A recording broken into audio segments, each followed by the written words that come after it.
Hello, my name is Vivian and I am here today to discuss a major ecological issue. So for hundreds of years, humans have selected certain plants for horticultural use. So we have chosen plants based on aesthetics or like erosion control, whatever, to plant into our yards. And a lot of the times we are not satisfied with the native plants in our area. We choose to import plants from other countries. So these are exotic plants. They're not from our area. And so the issue with this, because this has really come back to haunt us. So the issue with this is that a lot of these plant species can be described as invasive. So when I say invasive, I'm saying like we plant them into our yard, which is all good and well, whatever, but they don't just stay in our yard. They have the ability to escape our yard, escape cultivation. This is because, they produce a ton of seeds. These seeds are dispersed all around. I mean, a bird eats the seed, it's not going to poop it right back into your yard. It's going into this natural ecosystem. And so these seeds are spreading, and a lot of these plants have extremely rapid growth rates. And so you combine all that together, and they have the ability to easily displace our native plants that are in our natural ecosystems.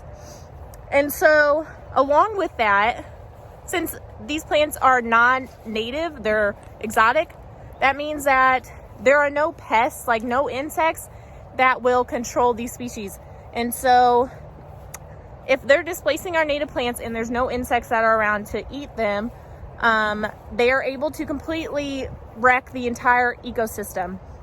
And so this isn't just like, there's a tree over here that doesn't belong. No, it is such a prevalent issue that if you go into any kind of park or whatever, once you learn to ID it, I feel like all you see is exotic invasive plants.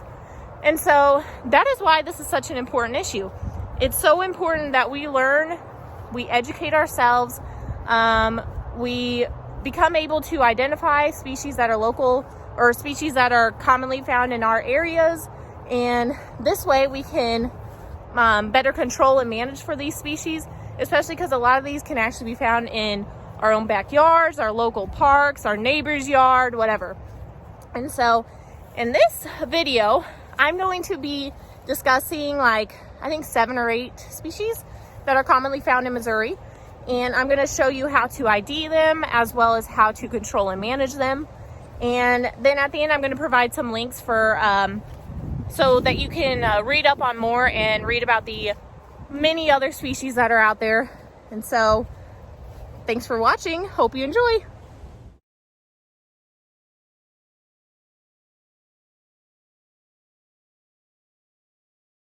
Go. Whoa, he's got hops. Japanese hops, or Humulus japonicus. Japanese hops is pretty easily identifiable with its toothed margins and 5 to 7 lobes. This is an annual vine that is native to East Asian countries and was brought here in the 19th century as an ornamental. Unfortunately, when it was brought here, it really is an invasive, aggressive grower. It creates this really dense mat that just totally suffocates vegetation. It's crawling up shrubs and trees and stuff. And the good part about it, though, is that it is an annual vine. So hand pulling is a method. It's pretty easy to get those roots out, as well as mowing, weed eating, etc. So we have eradicated it from this area using weed eating and hand pulling. Japanese hops is commonly found along riparian areas because it often uses water dispersal to disperse its seeds. Action. Where's the beef?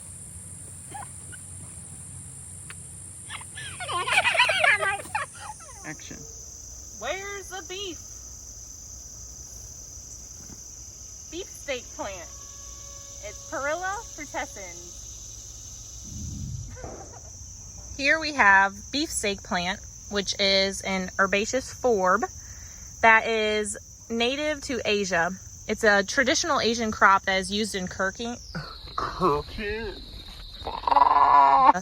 And is often used in cooking as an herb. So it is in the mint family, and it's pretty recognizable because since it is in the mint family, it has this square stem, and you can kind of see it has these ridges on it as well. So it also has this kind of musky, minty odor to it. And if you're wanting something kind of similar, since it does have that mint smell, a native alternative is a nice mountain mint or like a wild bergamot. So beefsteak plant is well established in disturbed soils as well as along riparian areas, and it's found pretty commonly throughout woodlands as well. So the seeds spread easily, and thus it disturbs natural ecosystems. As you can see here, we have a pretty good patch of it going, and we are in the process of pulling it out. So that is the control method, is by hand pulling. So you can idea, it kind of has this, so the leaves are pretty recognizable because they're kind of these wrinkly veins on it, and it has these toothed margins. It also has kind of this purplish color to it as well, as you can see. And so, as I was saying, it's kind of requires some long-term monitoring to control it. All of this is beefsteak plant. You can see, how is a little native plant supposed to compete with that? Oh my gosh, that's a large spider. Oh, anyways, yes. All beefsteak plants. You can see this, oh my gosh, everywhere. Everywhere over here. It's terrible. Have no fear, beautiful, beautiful native elephant's foot. I'll save you from this dreaded beefsteak plant trying to take over. You'll never get away with this, beefsteak. You suck. Urgh. Get out of there.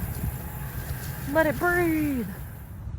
Wintercreeper is personally one of my least favorite exotic invasive plants because it's everywhere. So this is an evergreen vine that forms these dense trailing ground covers. So look, you can see literally this entire area, just this mat, this completely covers the ground with Wintercreeper. So it also, this vine climbs up trees, and that is where it flowers and drops seed. And so the leaves are, let's see, the leaves are this dark, leathery, glossy looking color.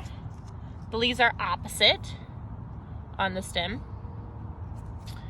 And so this like light colored vein really pops against it. So that's kind of how you can recognize it.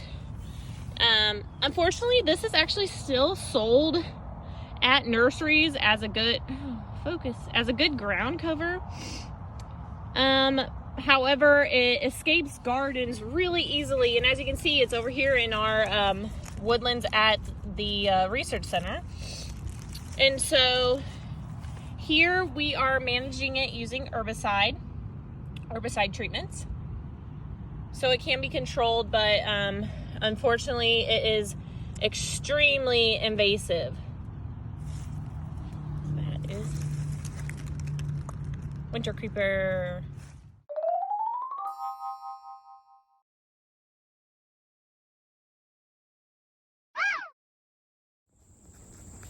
Coming in hot. Bella, my trusty sidekick, is here with me today at a conservation area near, well, it's in my hometown of Washington, Missouri. This is a great place. I love to go here for hiking and everything. But last time that I was hiking here, I noticed that this site is almost completely overrun with exotic invasive plant species. I'm sure that every species that I'm discussing in this video can be found here. So I decided to record here rather than at the research center for a lot of these videos, because the research center is very well maintained in comparison to here. Shout out to the LREC staff. They're great at keeping those invasive species in check. So I wanted to kind of give this video, kind of show you what some big infestations of these plant species look like and what can happen if you're not managing for these plant species, and just to show you how they can really completely overrun our natural ecosystems. So without further ado, you see this is beefsteak plant in my background. It's just awful. Okay, so without further ado, let's get started. Bella's somewhere out there chasing birds. Woo! Next species on the list is Japanese honeysuckle, or Lonicera japonica. So this is a vine that is native to Eastern Asia and was introduced once again as an ornamental, also introduced for erosion control and wildlife use. However, this is a very aggressive grower. It's a fast growing vine and it forms these large tangles that can just completely smother vegetation. If you can see here, it is totally taking over the vegetation in this area. So, a lot of people will actually defend honeysuckle, saying, oh my gosh, I just love the smell of honeysuckle flowers, blah, blah, blah, blah. Well, you know what is more important than that? Everything.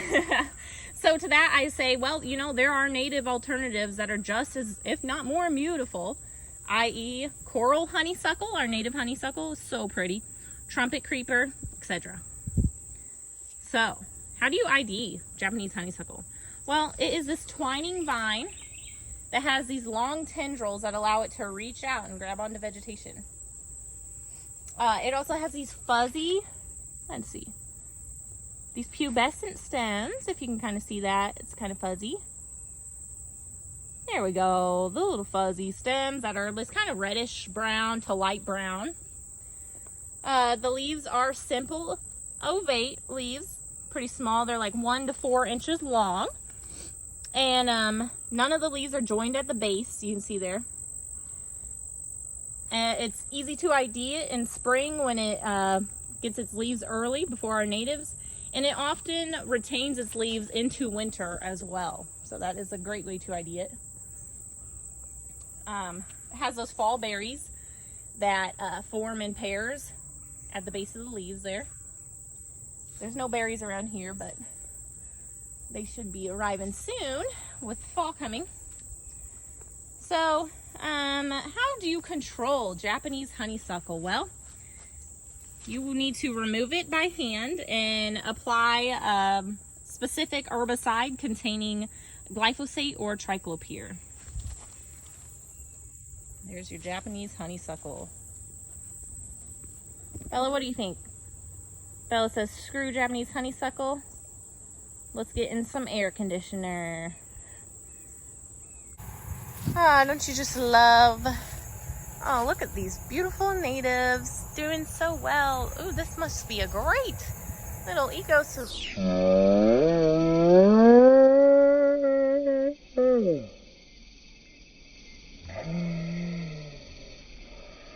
Oh my gosh! It's taking over! Johnson grass, or sorghum halepense. However you say that. Johnson grass. So, I'm sure you can recognize this. This is, oh my gosh, totally infesting our roadsides, our neighborhoods, everywhere. It is super commonly found. If you're a farmer, it's probably the #1 invasive species that you just hate. So this is a very troublesome grass that is an agricultural pest that has a high economic impact.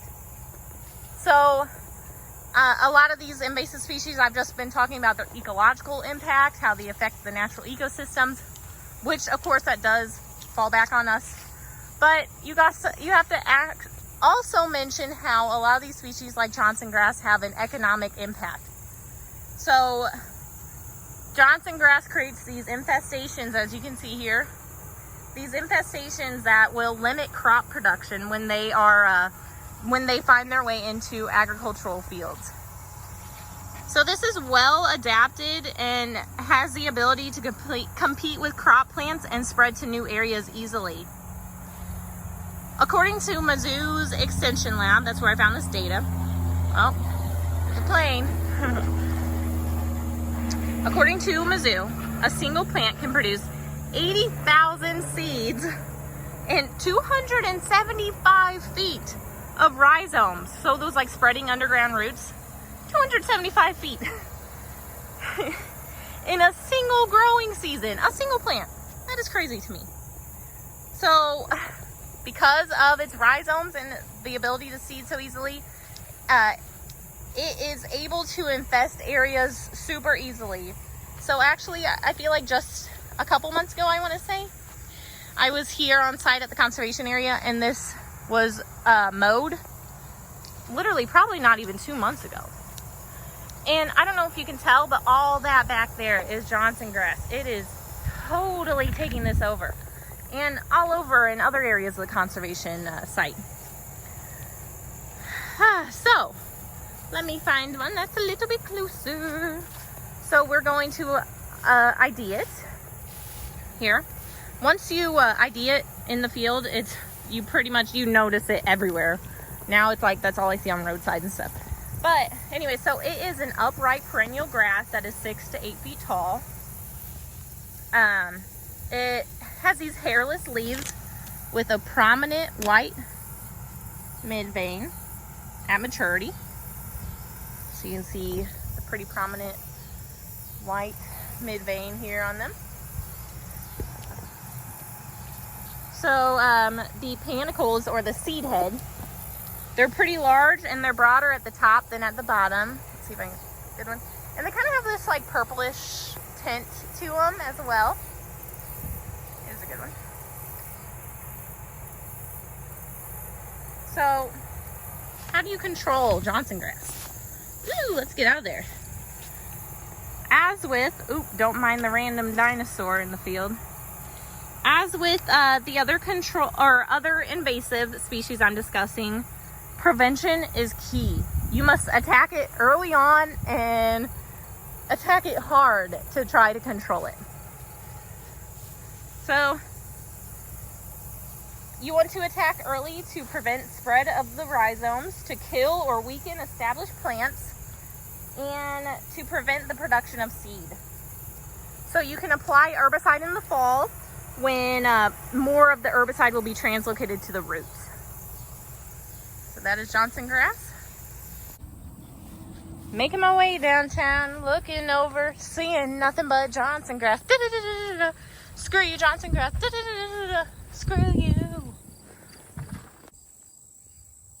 So if you only take away one species out of this entire video, if you only recognize one species, please let it be bush honeysuckle, the next on our list here. So bush honeysuckle, or Lonicera mackii, most likely a mere honeysuckle. So a mere honeysuckle is one type of bush honeysuckle, but it's the most commonly found bush honeysuckle. So this species is the most destructive invasive species in the St. Louis region, and I'm sure I'm over here in my hometown of Washington, Missouri, and it is just, it's everywhere. It's completely infesting our neighborhoods, our parks, everywhere. So this was introduced from Asia for landscaping. So invasions are often concentrated in urban areas. However, it is aggressively spreading to our rural areas, our parks, our everywhere, our natural ecosystems. So it forms this thick understory that completely limits the sunlight to our native species. And the leaves turn green early, way before our native species. So that gives it the competitive advantage. It is able to soak up more sunlight and take over areas and outcompete with our natives. So the leaves also remain later into the fall. So again, this just gives it that competitive advantage. So you can see all these little red berries. Well, the red berries of the bush honeysuckle are essentially junk food for our migrating birds. So they lack the nutrients that are needed for these long flights for the migratory birds. In comparison to our native shrubs, which provide the adequate nutrition as well as provide adequate habitat for our wildlife. So overall, this is just, this is the worst. I mean, like I said, if it's early spring and you see green and you're like, oh my gosh, I'm so excited that it's turning to summer. Well, don't get excited, because that green you're seeing is literally just as all this non-native, horrible, invasive species. So you can see that it creates, again, these dense understory areas. They're these dense shrubs that have this like upright, you can see it's kind of like reaching out, almost like arms. And so it has this like upright reaching form to it. It also has, you see, it has these opposite leaves, and it gets these pairs of red berries. They're reddish orangish berries at the base of the leaves here. Another way to ID it, let's see if I can show you. I don't have anything to break it easily. Let's see here. You can't really tell. So bush honeysuckle does have hollow stems. So that's another way, if you're not for sure. I mean, you can kind of tell. It does have hollow stems. Here we go. So you can kind of see that it has hollow stems, which is another way to differentiate it from our native shrubs. But I think the best way to tell is, I mean, what is turning green earliest on and lasting green the longest is another way. That's probably the best way to differentiate it from the non-expert side of things. So it also has, so these opposite leaves they go to this point. You can see like that. They go to the point there. And they have this like clean, I describe it as like a clean look to them. And that kind of brings up another point. So I was saying how the berries provide no nutritional benefits to our wildlife. And with it being this, you know, monoculture, just this single species growing in these thickets, that doesn't provide the habitat that's needed for our wildlife. You're not getting that structural variety, diversity in habitat for our wildlife. As well as, you see how so I was saying it's like this clean look to it. You can see that insects are just not able to utilize this. I mean, that is the biggest point with these non-native species, is our native wildlife, you know, they're not evolved to be able to forage on these exotic species. So you'll see, when I say clean, it's because you're not seeing these holes from insects. You're just not seeing it being used by the insects. So to me, like, if I have a plant in my garden, I like to see that it's being used by insects. I like to see that, oh my gosh, it's, you know, it's playing an ecological role. So you can see, yes, clearly it's just this clean, non-touch, just almost sterile look to it, you know. So that is how you ID bush honeysuckle. So I'll drive home the point that this just displaces native plants that provide that critical food and habitat. And by reducing the habitat for wildlife, this just totally threatens the future of our woodlands. To control bush honeysuckle, you can hand pull the small plants and seedlings, can cut large plants, the stems, to ground level and apply herbicide. And the biggest thing is just to continuously manage it. I mean, it's going to take years to completely control large infestations, but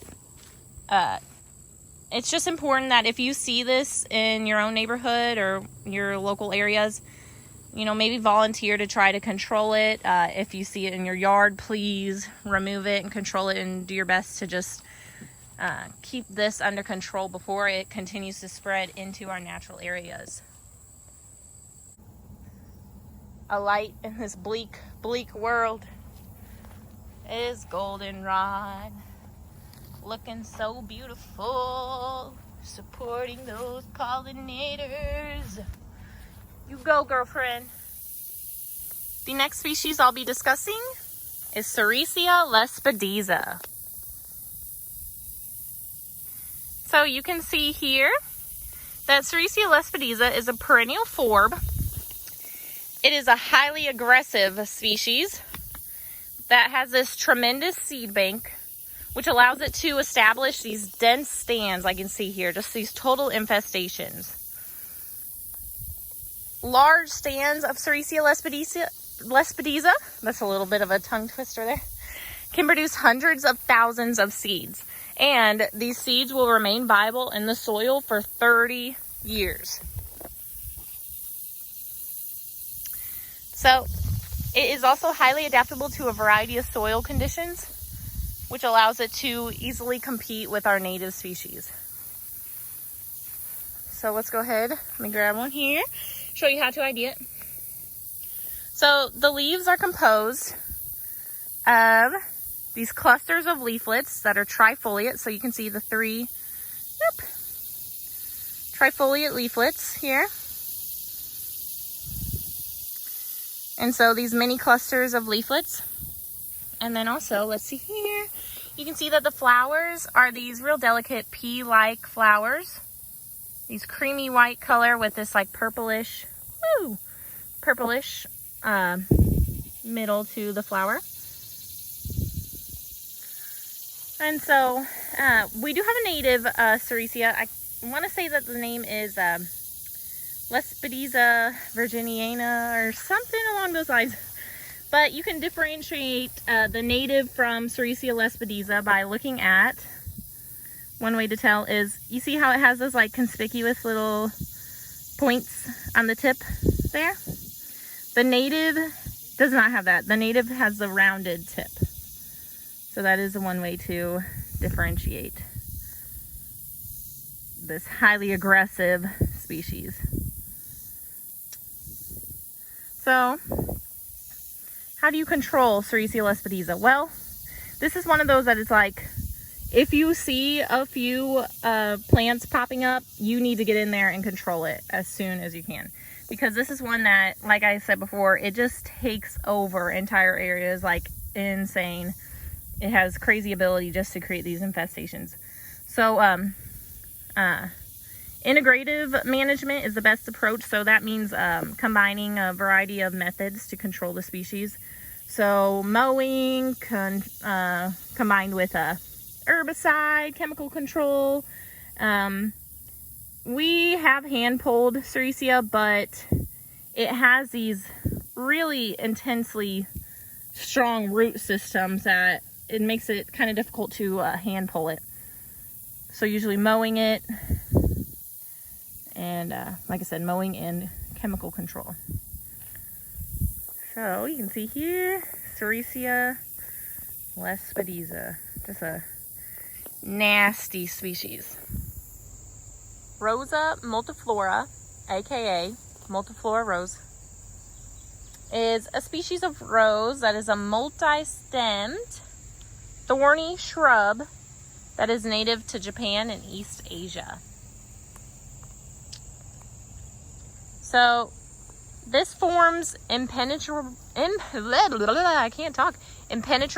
thickets that totally block wildlife and just create this awful thorny bush. So you can ID this. It has these branching stems, as you can see, these arching stems, and it has alternate pinnately compound. Let's see if I can find a good area. So you can kind of see that this is alternate leaves. Let's go over here. I'm gonna find a better one. Sorry that I keep singing.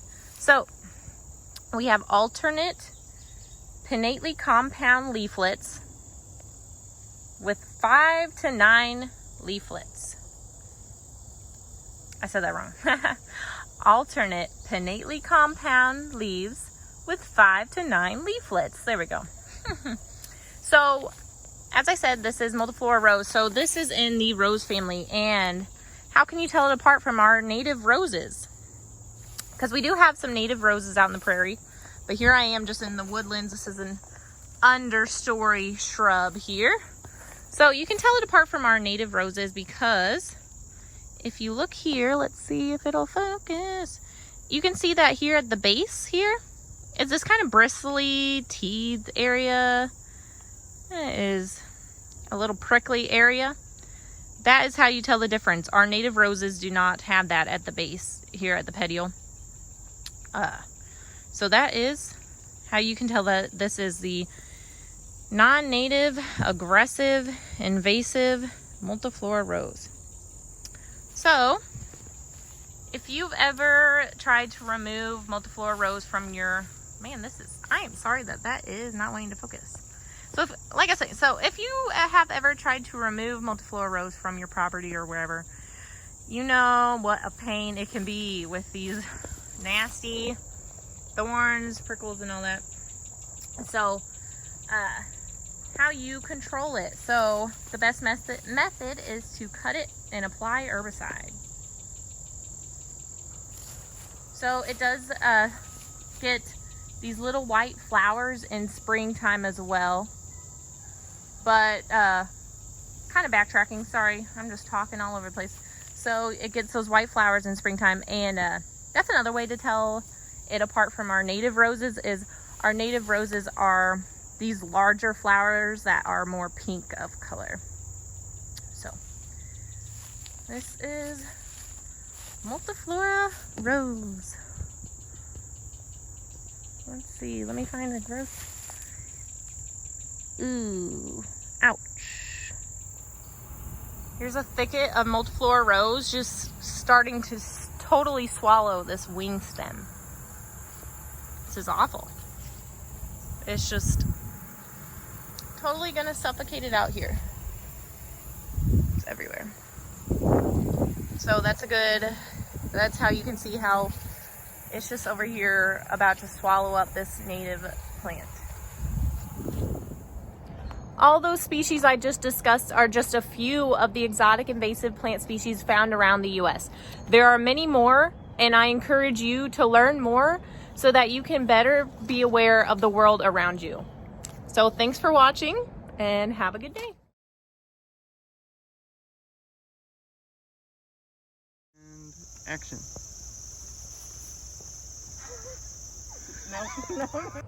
Hello, my name is Vivian Bouse. Bella is here with your special announcement.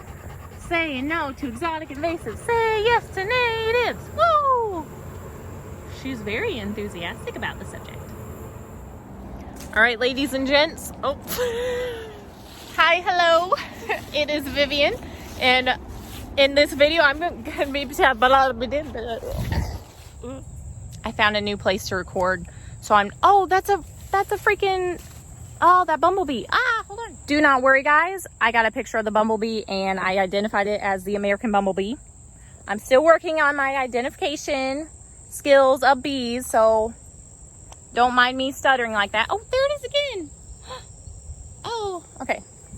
Anyways, back to the point of this video. So, and it is awful. You can see that it blankets this whole area. Don't mind him.